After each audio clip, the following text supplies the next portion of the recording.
Você está ouvindo ao Laços Podcast.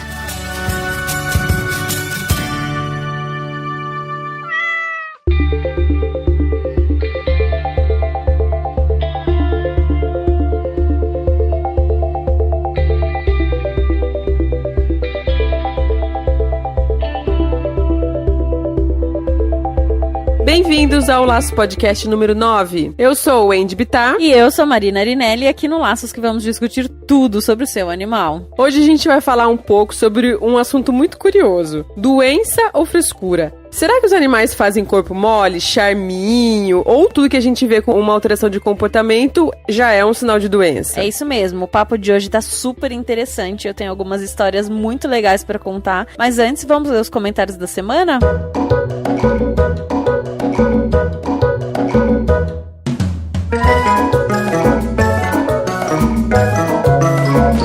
Se você está com dúvidas, sugestões ou quer apenas entrar em contato com a gente, mandar um recado, visita nosso site www.laçospodcast.com.br. Inclusive lá tem todos os outros podcasts e o Laços Dicas também para vocês ouvirem. Envie sua mensagem para laços@laçospodcast.com.br, no Facebook como facebook.com/laçosvet e no Twitter @laçospodcast. E a gente queria agradecer algumas pessoas que estão acompanhando o nosso trabalho, que a gente vê pelo Facebook e pelo Twitter. Juliana Di Stefano, Karine Botelho, Tayane Félix, Carla Aparecida, Wanda Magalhães, Luísa Figueiredo, Isa Cavalcante, Maria Aparecida Silva, Elaine C.S. Pereira, Adriana Prado. Olha só, tem um comentário aqui do Felipe Simon. Ele mandou pelo Facebook. Ele diz assim: que legal, tenho uma dúvida faz certo tempo. Existe algum remédio específico para fazer o animal dormir? Li em vários lugares que esta é uma questão bastante delicada por depender do porte do animal, entre outras coisas. Pera, para tudo, porque você quer fazer seu cachorro dormir, Simon? Simon, na verdade, assim, qual a sua intenção? É, tipo, fazer uma viagem e aí dar um remedinho pra ele ficar mais calmo, né? Dar uma dormidinha aí meio que forçada pra não atrapalhar? Ou durante a noite seu cachorro late? Não depende da situação, né? Primeiro que não existe, tipo, esses remédios que o humano toma. Indutores do sono, né? Não existe. Na verdade, quando a gente tem que literalmente dar uma apagada no animal, a gente usa tranquilizante ou a gente usa sedativo. Agora, é uma questão muito delicada mesmo, porque tudo na veterinária a gente usa dose por quilo. Não existe nada que não seja desse jeito. Algumas coisas que são por animal, mas é muito difícil. A maioria dos remédios são dose por quilo. Então, a gente precisa saber o quilo, quanto ele pesa, pra poder falar quanto de remédio que dá. E se tá tudo bem também com o coração, né? Se você for sedar, se você for tranquilizar, tem que passar por um veterinário pra ver se tá tudo bem. E aí faz a prescrição do remédio indicado. E também não é um remédio que você pode ficar dando toda hora, né? Tipo, meu cachorro late à noite. Primeiro, tem que pesquisar por que ele tá fazendo isso. E segundo, se você quiser fazer ele dormir, não adianta você dar esse remédio toda noite. Sobrecarrega fígado, rim. E aí uma hora você vai ter um grande problema com o seu animal, né? E se for pra uma viagem, assim, você acha que pode dar, por exemplo, algum draminho ou alguma coisa assim, ou você acha que não é indicado a gente dar isso sem uma orientação? É importante você dar na dose certa, né? Então, saber o peso e saber qual a dose para aquele peso. Aí, tudo bem você dá. O Dramin, tem cachorro que responde, tem cachorro que não responde nada. Então, é variável. Às vezes você dá achando que vai fazer um super efeito e não muda nada. Só evita que o cachorro vomite aí no meio do caminho, né? Mas o sono que a gente sente, às vezes eles não sentem. Então, é muito, muito delicado. É uma questão que tem que ver primeiro por que quer fazer, segundo qual a intenção ou pra onde você vai, quanto tempo de duração, porque também não existe nenhum tranquilizante que dure 12 horas. Se você for fazer uma viagem longa de 6, 8 horas, não existe um tranquilizante que dure tudo isso. Você vai ter que refazer a dose no meio do caminho. E aí, será que vale a pena, né? Tem que ver toda a questão aí do cachorro. Então, não dê remédios, né, sem consultar um veterinário. E também acho que em alguns casos, talvez uma homeopatia já resolveria, né? Pode ser, existe homeopatia, fitoterapia que pode auxiliar o problema. Simon, isso aí, se você quiser elaborar um pouco melhor a pergunta, especificar melhor exatamente pra que você tá querendo, né, que o animal durma, aí você pode escrever pra gente e a gente te responde, tá?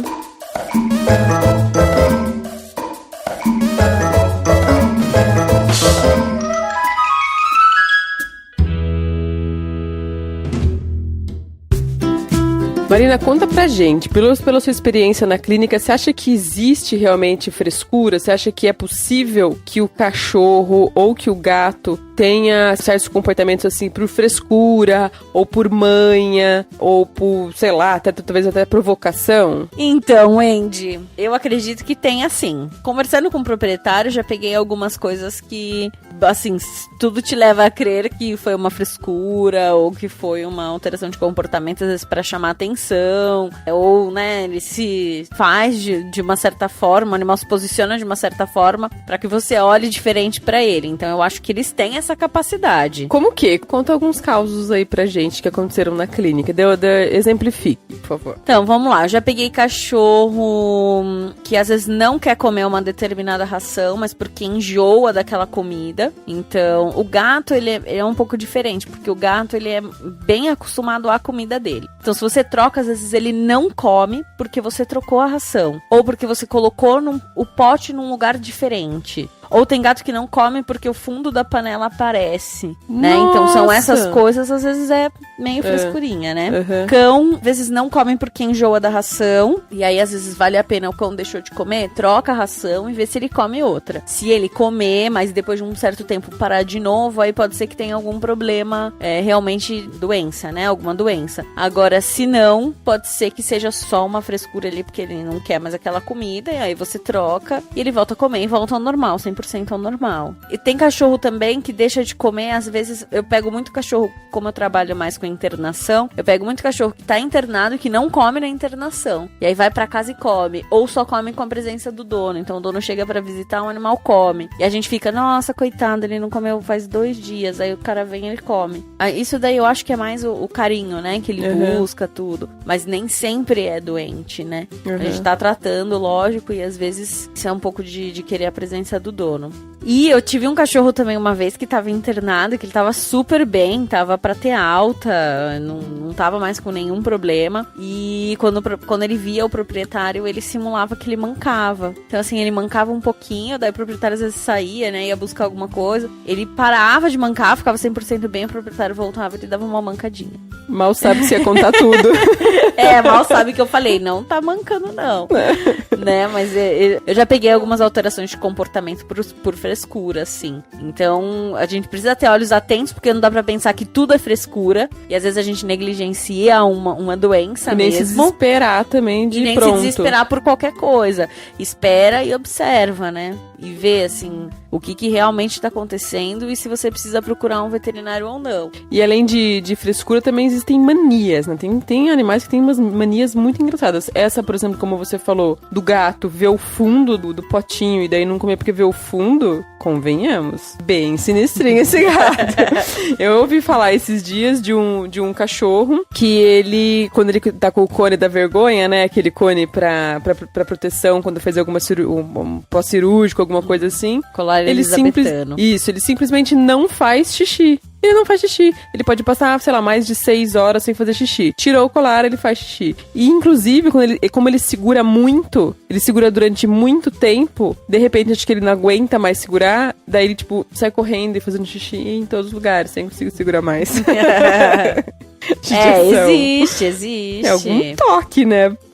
Sei lá se chamaria assim mesmo. É personalidade, né? Uhum. O cachorro, ele tem uma característica e ele vai viver aquilo, né? Da maneira que ele encara, né? Que é uma percepção bem diferente da nossa. Agora, é muito comum, assim, isso. Tem gato que, por exemplo, não gosta de tomar água no pote, que prefere água corrente. Existem até alguns bebedouros específicos para isso. Então, eles têm um certo comportamento que às vezes é deles, né? E aí cabe você observar, né? Se isso é uma coisa que acontece momentaneamente, então quer dizer, seu cachorro, seu gato nunca fez aquilo e de repente ele começou a fazer, ou se é uma coisa que já vem vindo a um longo prazo e aí você vai vendo que aquilo é realmente um comportamento. Então, por exemplo, passou por um estresse, que nem esse cachorro que você falou, colocou colocou o colar e aí ele parou de fazer xixi, você sabe que é uma coisa momentânea, que é uma característica dele naquele momento, tem que tomar cuidado para não fazer infecção de urina, então é perigoso, né? Então você tem que ficar de olho e tentar minimizar esse estresse para ele. Mas se for um comportamento que for vindo, aí você já sabe como lidar com ele, né? Ou simplesmente procura um adestrador que corrija isso,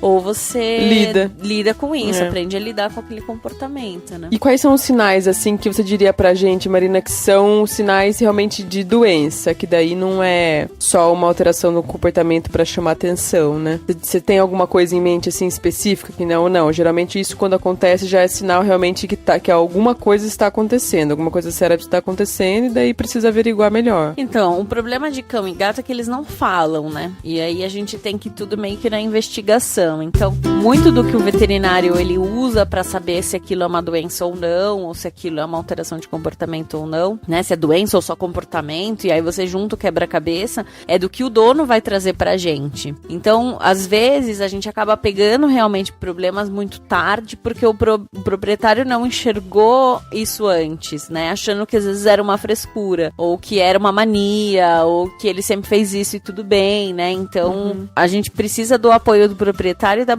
observação constante. Então, se você tem um animal dentro de casa, você precisa observar ele diariamente. Primeiro ponto. Agora, a gente pega sintomas muito inespecíficos para as doenças. E tudo pode simbolizar muitos problemas. Então, sempre cabe ao veterinário para fazer essa investigação junto com o proprietário. Mas, normalmente, a gente pega vômitos e diarreias. São, acho que, o carro-chefe aí de problemas na clínica. O animal, tem vômito e tem diarreia. Pode ter dor em algum lugar. E aí, o animal se comporta de maneira a ficar quieto, tá? Então, ele vai ficar mais quieto, ele vai ficar dormindo só na caminha, vai tentar se movimentar o menos possível. Então, às vezes, ele só levanta pra fazer o xixi e já deita. A falta de alimentação é um problema. Pode simbolizar alguma doença, ou alguma dor, ou alguma coisa, porque, às vezes, o cachorro para de comer simplesmente porque ele tem uma dor de ouvido. Não precisa ser algo muito profundo, mas, às vezes, ele simboliza dessa forma pra você. Não precisa ser uma dor no estômago, uma dor na boca, alguma coisa, nada a ver, pode ser uma... Não,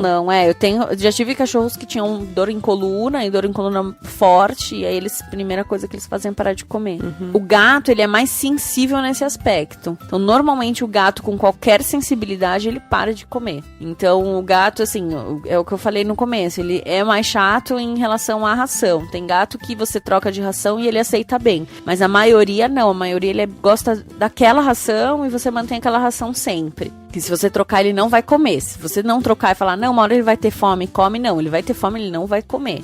Isso é uma característica do gato. Então, se ele para de comer e às vezes você recorre a uma ração úmida ou algum petisco que ele esteja acostumado e ele não coma, fique em estado de alerta, porque alguma coisa tende alterado, tá? Se você manteve a mesma ração e ofereceu coisas que ele já estava acostumado, isso não é bom sinal. Às vezes o andar arqueado pode mostrar, então a forma que o animal anda, se ele manca, ou se ele anda de uma forma arqueada, ou se ele anda com a cabeça baixa, se ele balança muito a cabeça, se ele entorta a cabeça para um lado ou para o outro. Então tudo isso simboliza problema de saúde. E daí tem que buscar a ajuda de um profissional. É aquilo que a gente falou no começo, ter o bom senso de observar, tentar fazer alguma coisa como voltar para a ração, ou trocar a ração, alguma coisa se for o caso de alimentação. Se for essa questão do mancar, existe mancadas e mancadas, né? O cachorro realmente você pode estar percebendo que ele tá com muita dor, ou colocar a pata no chão. Aquela mancadinha, olha com aquela cara de dozinho, às vezes passa, às vezes pode ser realmente querer chamar atenção. Eu machuquei aqui, mas já passou, sabe? Olha aqui, machuquei, mas já passou, né? Você tá querendo te contar o que aconteceu. Então, é o bom senso também, né? Tem que ficar de olho, o que vai caber aí é a sua observação, né? Mas tenta, assim, o bom senso, ele é legal porque é uma palavra, na verdade, difícil da gente falar, porque às vezes a gente usa aquele senso que é bom pra gente, né? Não um senso comum. Então, não vai esperar, tipo, uma semana, o cachorro parou de comer. Ele parou de comer, eu troquei a ração e não resolveu. Faz quanto tempo isso? Uma semana. Não dá pra esperar tudo isso, né? Então, você trocou a ração, viu que o bicho não comeu 2, 3 dias, procura um veterinário, tá? Então, ai, nossa, eu fiz comida, daí ele comeu. Mas mesmo assim, busca, porque existe alguns diagnósticos até que eu pego às vezes na clínica, que vem de colega e de forma equivocada, que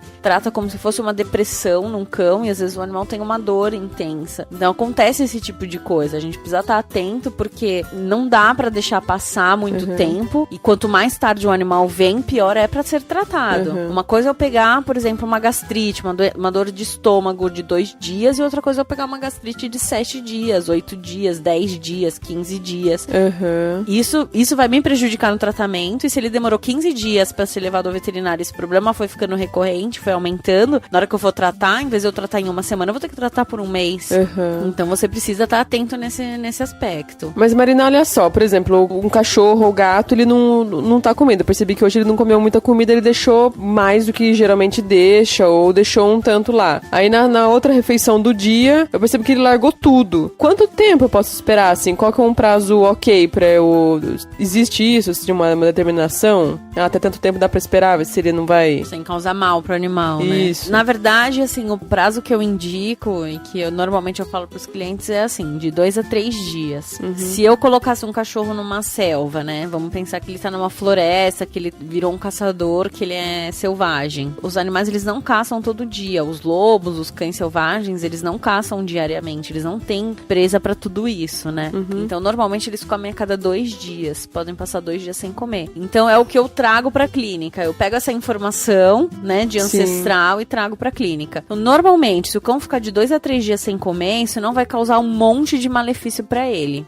A não ser que seja filhote. Mas um cão adulto, se você não alimenta, se ele não se alimenta por esse período, não tem problema, que você não vai trazer grande malefício, mas já não é um bom sinal. Isso se ele for já um cachorro saudável. Se ele for um idoso, acho que não dá pra seguir essa regra, né? Não, até 2 dias dá. É só o filhote, porque assim, o filhote ele tem um metabolismo muito acelerado. Então ele gasta muito mais energia. E às vezes você pega um filhote que passa um dia inteiro sem comer e ele já chega pra gente com a glicemia baixa, com às vezes alteração de consciência. Então às vezes a gente precisa intervir de forma mais rápida no filhote. Mas o cão adulto e o idoso, ele tem já uma manutenção diferente do corpo. É um pouco mais estável, vamos falar assim. É um metabolismo não tão acelerado. Então se você esperar até 2 dias, tudo bem, tá? Agora, passou disso, 2, 3 dias, passou disso, tem com certeza alguma coisa errada, procure. Às vezes a gente pega muito cliente que vem com 7 dias, 10 dias o cachorro sem comer, ou comendo mal, ou com vômito. Acho que tem alguma coisa. Às vezes assim, nossa, ele ficou 2 dias sem comer, aí no terceiro ele começou a vomitar, ele já tá vomitando há 3, aí a pessoa traz pra você depois de 5 dias, 3 dias vomitando, 2 dias sem comer, então assim, esse animal chega desidratado, chega com a pressão baixa, chega com a glicemia baixa, ele não tem manutenção, e aí ele emagrece. O cachorro, e o gato, ele é muito engraçado, porque ele emagrece com muita facilidade. Quando ele fica doente, questão de às vezes 2, 3 dias mesmo, você vai ver uma perda de peso. Você acha que, né, assim, às vezes a gente fala que vê um cachorro magro e fala, nossa, deve estar muito tempo sem comer, né, você espera muito tempo pra que ele emagreça. Não é, essa perda é rápida, porque daí ele começa a consumir a musculatura e a gordura do próprio corpo, porque ele não tá ingerindo. E isso faz muito, muito mal pro gato. Isso faz mal pro cão, mas pro gato é muito prejudicial, porque ele começa a consumir gordura interna e pode consumir a gordura que envolve o fígado, e aí ele começa a fazer um problema hepático por causa da falta de alimentação. Você tem um problema de base que faz o animal perder o apetite, e aí você soma com um problema no fígado que vai fazer com que o animal não coma.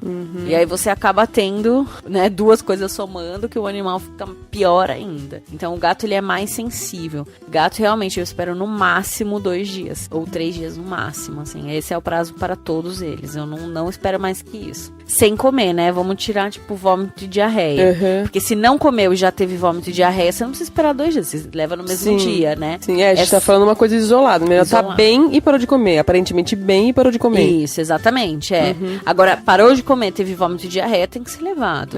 Não dá pra esperar. Mas só esclarece uma coisa, porque daí isso me levantou uma lebre aqui. Por exemplo, se essa análise de 2 dias, esperar 2 dias o animal sem comer, é especificamente pra analisar o motivo, se é uma questão de levar pra veterinário ou não. Não significa que se eu tiver um compromisso 2 vezes no mês, e 2 vezes no mês, em semanas separadas assim, eu tenho esse compromisso que eu fico fora de casa e meu cachorro passa 42 horas sem comer. Isso é saudável? Então, daí você tem uma alteração de comportamento e não necessariamente doença. Se você tem uma alteração de comportamento porque o cão não come quando você não está, Não vamos dizer que é extremamente saudável, mas não vai prejudicar o animal, tá? Então, assim, não é bom que ele fique sem comer. O ideal seria que ele tivesse a refeição diária, mas não vai prejudicar a ponto dele ter um problema de saúde por causa disso, tá? Então, assim, eu já ouvi muitos relatos de cliente que fala que passa o dia fora e que às vezes tem até... a proprietário fica tenso em ter que sair porque o animal não vai comer. Então, nesses casos, o que normalmente eu acabo recomendando é que antes que você saia, você dê uma comida e nem que você dê com algum agrado. Então, aqueles sachês ou aqueles patês. Põe uma comidinha pra ele, não precisa ser em grande quantidade, porque também ele pode passar mal se ele comer demais. Então, você põe pra você ter certeza de que ele comeu. E aí, se você vê que ele... Porque às vezes você põe a ração seca e ele não quer, né? Tem cachorro que come fracionado ao longo do dia. E principalmente quando a gente sai, a gente deixa um pote de ração pensando que o animal vai comer. Ele pode ser que não coma. Então, põe algum agrado, faz com que ele coma e coloca um pote de ração sem nada do lado pra que se ele quiser comer, ele come. Então, tenha certeza de que ele comeu pra minimizar quando você chegar. Porque às vezes ele comeu um dia antes e aí você de manhã põe uma ração seca e ele não vai comer imediatamente. E aí você sai e vai voltar 2 dias depois. Então, na verdade, 48 horas não é 48 horas. É mais tempo. Porque você tem uma alimentação um dia antes, deu pra entender?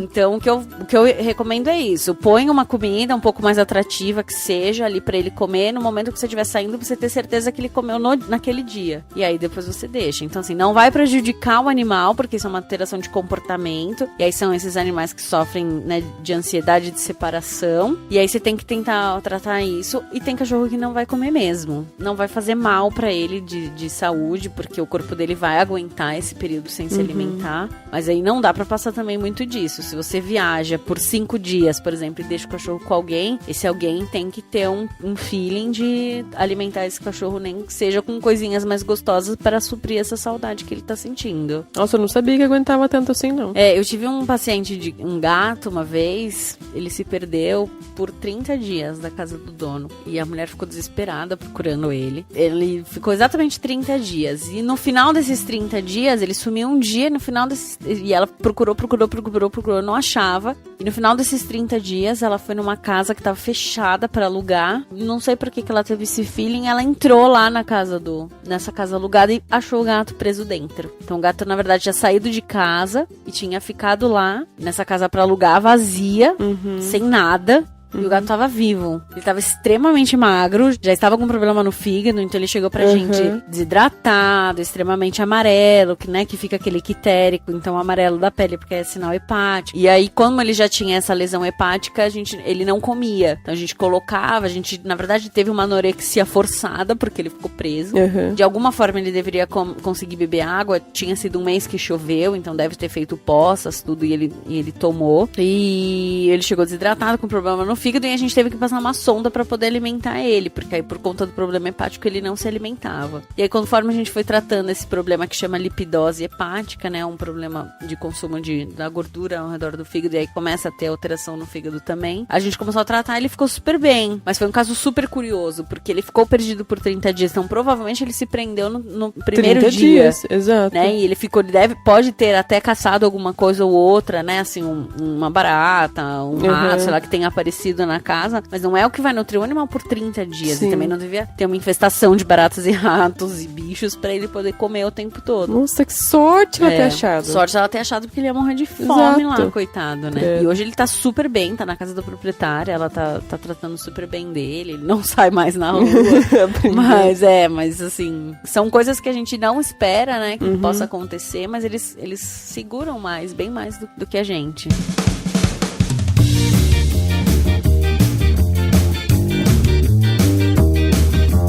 Marina, eu vou te fazer uma pergunta, uma coisa que até aconteceu comigo. Esses problemas hormonais, assim, de comportar, que a gente percebe que altera o comportamento. Às vezes o cachorro ou o gato é muito paradão, muito molengão, e sempre foi assim. Ou até foi um filhote mais agitado, depois acabou ficando muito molengão, e quando mais velho, mais molengão ainda. Ou o contrário. tinha um comportamento saudável, vamos dizer assim, e depois ficou muito agitado, muito hiperativo e tal. E isso, no meu caso, eu fiquei sabendo que era um problema hormonal, por isso que o cachorro era tão paradão. Mas me fala sobre isso, me fala sobre essa questão hormonal, até quanto eu posso entender que é da personalidade do animal e até quanto que, tipo, eu posso já começar a considerar a possibilidade de ser alguma disfunção hormonal. É uma boa pergunta, Wendy. Que é assim, é difícil as doenças hormonais, elas são difíceis de você caracterizar simplesmente pelo comportamento. Por quê? Porque são coisas que vão acontecendo lentamente. Então não é que o cachorro hoje come, amanhã não come. Não é que o cachorro é ativo e amanhã não é ativo. Esse cachorro, ele vai diminuir a atividade gradativamente. Então, ele vai diminuindo a atividade, vai ficando mais sedentário, e aí você muito associa isso com idade, né? Com, ele tá ficando velho, nossa, tá ficando tão parado. Então a gente faz muito essa associação de maneira às vezes equivocada. É que você vai ter outros sintomas junto. Então, normalmente o animal com um problema hormonal, seja diabetes, ou seja de tireoide, ou seja de adrenocorticismo, que são uma doença que é uma glândula que fica em cima do rim, seja qualquer uma delas, você vai notar outros comportamentos. Então, vai ser um cão que come pouco e engorda fácil e é sedentário. E aí você fala, nossa, mas ele não come, engorda. Pô, não dou comida, tenho certeza que eu não dou comida e aquele cachorro fica gordo. É um cachorro que às vezes bebe mais água e ele vai aumentando essa quantidade de água. Então, existe uma quantidade normalmente que a gente faz um cálculo rápido para saber quanto o animal bebe por dia. É uma média de 50 ml por quilo de água. Então, por exemplo, se o meu cachorro pesa 10 quilos, ele deveria tomar 50 ml para cada quilo, então ele deveria tomar durante um dia 500 ml. Se isso passa muito, e é legal às vezes você, né, ter uma noção do quanto você coloca de água no prato do seu cachorro. Se isso passa muito, começa a se caracterizar um excesso de sede, né? Uhum. Então, isso também pode caracterizar um problema hormonal. Aumento de fome, aumento de apetite. Você tem que juntar sintomas. Então, como eu falei antes, o cachorro não fala. Você tem que associar, é um quebra-cabeça. O comportamento vai mudar sempre. E normalmente, quando essas glândulas elas produzem menos, o animal fica mais apático. Então, se você tem um cachorro com hipotiroidismo, então a tireoide produz menos, é um cachorro apático. Se você tem um hipoadrenocorticismo, normalmente o animal é mais apático também. E se você tem um animal que produz mais hormônio, então tem hipertiroidismo ou um hiperadrenocorticismo, essa atividade aumenta, o metabolismo normalmente aumenta. Mas se você vê essas outras alterações em conjunto, e aquele gato principalmente que é extremamente agitado, que não sossega, que é um animal magro, que come bastante, mas você vê que é constantemente magro, agitado, que brinca muito, que tem uma energia excessiva, normalmente ele tem problema de tireoide. Então você tem que juntar sempre a alimentação, junto com o comportamento, junto com como que tá a urina e fezes, o quanto ele bebe de água. É um gato, se ele bebe muita água, ele deveria fazer muito xixi. Então você junta tudo isso e aí você consegue fechar esse quebra-cabeça e ver que isso é um problema. Então é sempre que eu falo, é um quebra-cabeça. É um trabalho de detetive mesmo. Interessante. Essa questão da água que você falou, de dar meio que uma medida na água, eu nunca tinha pensado em fazer isso. Eu sempre penso em analisar a fezes, analisar o xixi, né? Mas eu nunca pensei... E comida também é uma coisa que a gente percebe mais fácil. A água, eu nunca pensei em verificar a quantidade que bebe. E legal que outra coisa que eu imagino que eu acredito que dê pra verificar com essa questão da quantidade de água é diabetes também, né? Porque quando o cachorro tá ficando diabético, ou está diabético, não sei a maneira correta de dizer, ele bebe muita água também. Bebe altera. Muita água, Só que esses diabéticos, normalmente, quando você percebe, ele é um recém-diabético. Se você não percebeu, por exemplo, você ficar muito tempo fora de casa e você não percebeu. Se você percebe ele tardiamente, você pega um animal já num problema muito mais profundo da diabetes. Que ele vai estar já com a glicemia muito, muito alta, ele já chega vomitando, com diarreia, para de comer. Então você tem um problema muito mais tardio. Se você nota ele bebendo muita água, é inicial. Então é uma coisa meio que rápida, entendeu? Entendi. Então assim, nossa, ele tá começando a beber mais água. Aí 2 dias depois você percebe que ele seca o pote. Que ele nunca secou o pote, você começa a ver que ele seca o pote várias vezes, você tem que trocar água, muitas vezes. Então você começa a perceber isso de forma rápida. Nossa, ele tava bem, de repente tem que ver o que é, né? Água. E aí vale a pena fazer essa investigação, né? Muita doença, problema de rim causa aumento da sede, problemas hormonais em si causam problemas de sede, né? Aumento da sede. É o que você falou, é o conjunto então, que vai sair o diagnóstico do conjunto de informação, né? Sempre o conjunto. Tem frescura? Tem frescura, mas é muito bom senso quanto você consegue ter o tato de mudar as coisas que vai fazer com que seu animal volte ao estado, né, inicial, e aí entre essas questões de, não só hormonais, mas entram as questões de alteração de comportamento, então depressão, que hoje em dia tem gente que diagnostica no cachorro dessa forma, que às vezes não é, às vezes é doença, né, e a depressão seria uma alteração de comportamento. Susto então... também, né, tem cachorro que começa a ficar muito assustado também, né, também pode ter não sei exatamente como que chama isso, como que poderia dizer isso, mas dá já um problema neurológico também. Problema neurológico, os sintomas são às vezes muito sutis. Às vezes é um susto mais assustado, às vezes é uma hipersensibilidade, né? Então tem aqueles cachorros que você toca, ele já retrai, já contrai tudo. Mas é sempre o quebra-cabeça. Não tem como, porque a não ser que o animal tenha passado por um trauma, então, por exemplo, ele realmente passou por um trauma. Sei lá, foi atropelado na rua, foi um gato que caiu do muro. Sei lá, se ele passou por um trauma ou foi atacado por um cachorro, é normal que ele tenha essa alteração de comportamento, que ele vai ficar mais assustado em relação a tudo. Futuro. Mas se nada aconteceu e de repente ele começou a ter essas alterações, pode ser um quadro neurológico mesmo. Então tem que sempre procurar o veterinário e ver o que pode estar acontecendo.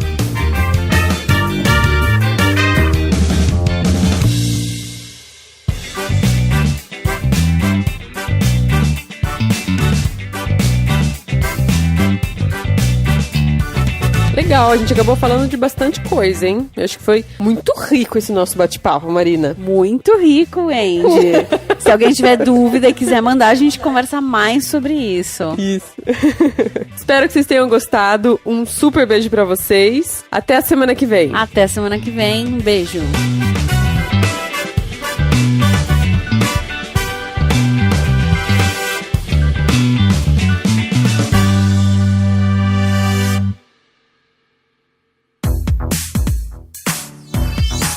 Esse podcast foi editado pela Isso Aí Design. Tudo isso é forma com função. É design estratégico. É isso aí.